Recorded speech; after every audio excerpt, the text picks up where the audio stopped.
Every day on this channel, I go through everything Elon said on X in the last 24 hours. And if you don't know, Tesla began testing their Robotaxi platform in Austin, and Elon reposted Sawyer's experience here. He says, "That's a wrap. In the last 36 hours, I've taken a total of 20 rides and traveled 92 miles. No interventions, no critical safety issues. All my rides were smooth and comfortable. Thank you, Tesla, for letting me be a part of this experience, and congrats to the whole team on launching the first paid rides. This is the start of a new era." And the Robotaxi app is great. My 2 bits of feedback are allow us to adjust the pickup spot and enable dropping a pin within the geofenced area so we can more precisely choose where we want to go. And Sawyer also noted that there was tons of direct sun glare during many of his Robotaxi rides, but the vehicles handled it no problem. And Jay asked Sawyer, why would someone who refuses to buy a Tesla choose to ride in a Robotaxi? And Sawyer said, during my rides, I saw no protests, no middle fingers, gestures, or yelling. No hate towards the cars, just smiles and people taking photos.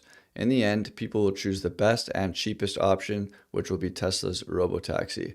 And Elon replied saying, cool. And why will Tesla have the best and cheapest option? Here's a good case. Omar says, someone should tell Waymo that you don't need all those extra sensors. Elon said it will seem silly that people even thought all that hardware was ever needed. Elon took a lot of heat for not going the LiDAR route. Tesla's relying only on cameras and AI, and even recently Waymo has come out with papers that advocate for Tesla's approach to autonomy. So I think it's clear now to everyone that Tesla did have the best strategic approach to this problem. But remember when Reuters told you in 2021 that Apple Car was coming to eat Tesla's lunch and they would beat them to launching robotaxis? Elon remembers. And while the Robotaxi launch went really well and a lot of the testers like Sawyer completed 20 to 30 trips, there were still some obscure moments. And so let's take a look at this headline from Reuters. It says NHTSA contacts Tesla on Robotaxi issues seen in online videos. And Sawyer says this headline may create a lot of drama, but this is NHTSA's job and it's not unique to Tesla. NHTSA is the National Highway Traffic Safety Association, by the way, and them investigating autonomous ride-hailing companies is not new.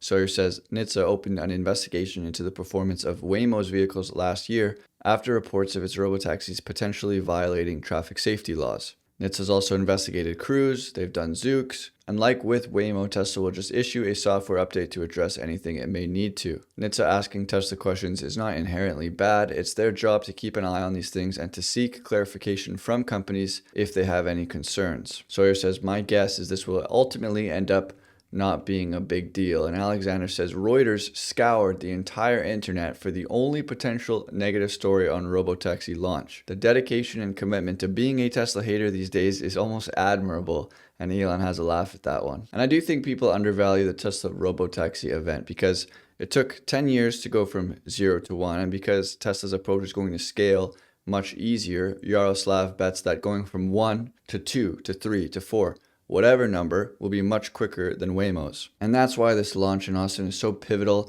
and why investors are so excited. I mean, look at this. This X account is 3 days old and has 100,000 followers.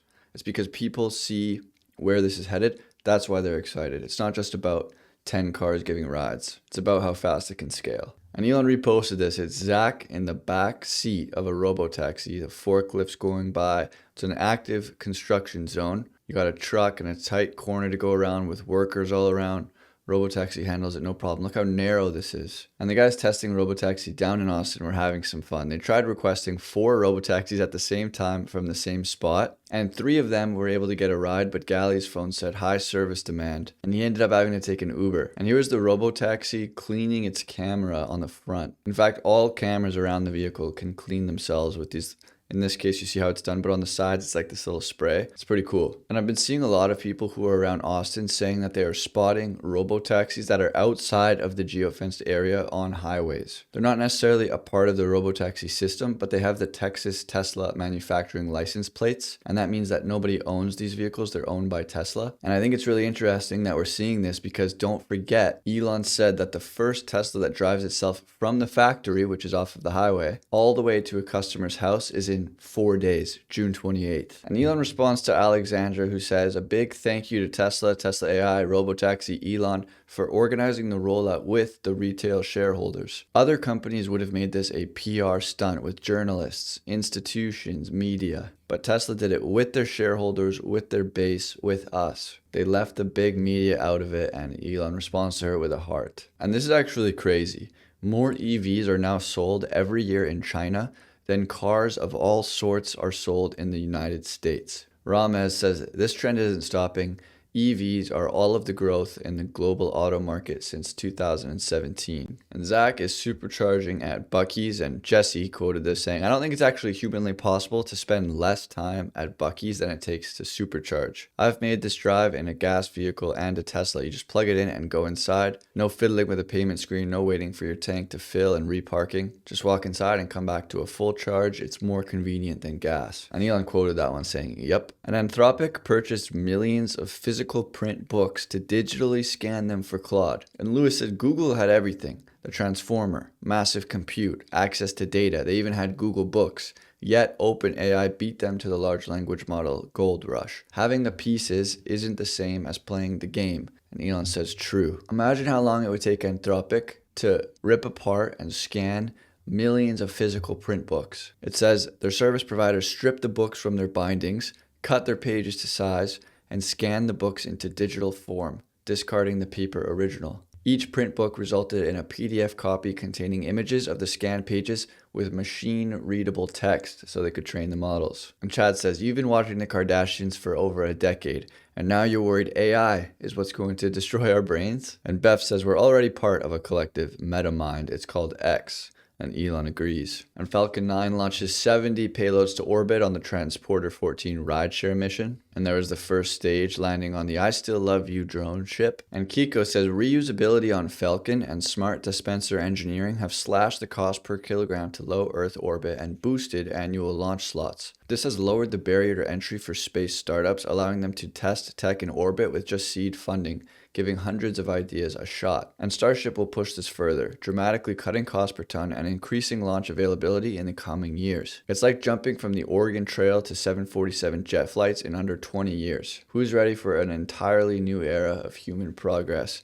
And Elon's ready. Today's technology feels like real-life magic. And Bloomberg makes $12 billion in annual revenue with $10 billion coming from their terminal business.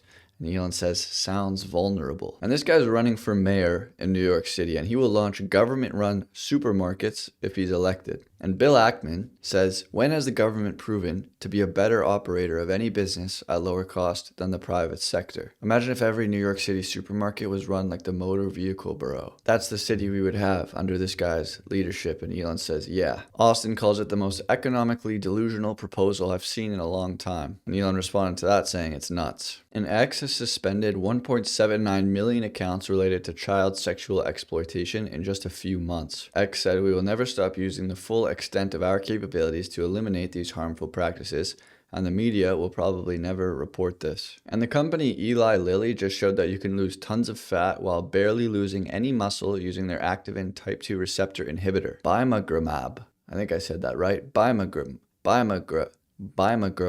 We are approaching a golden era of weight loss where everyone can easily be muscular and skinny. Prepare for hordes of hot Americans. Please no. Please no. Elon says, sounds awesome.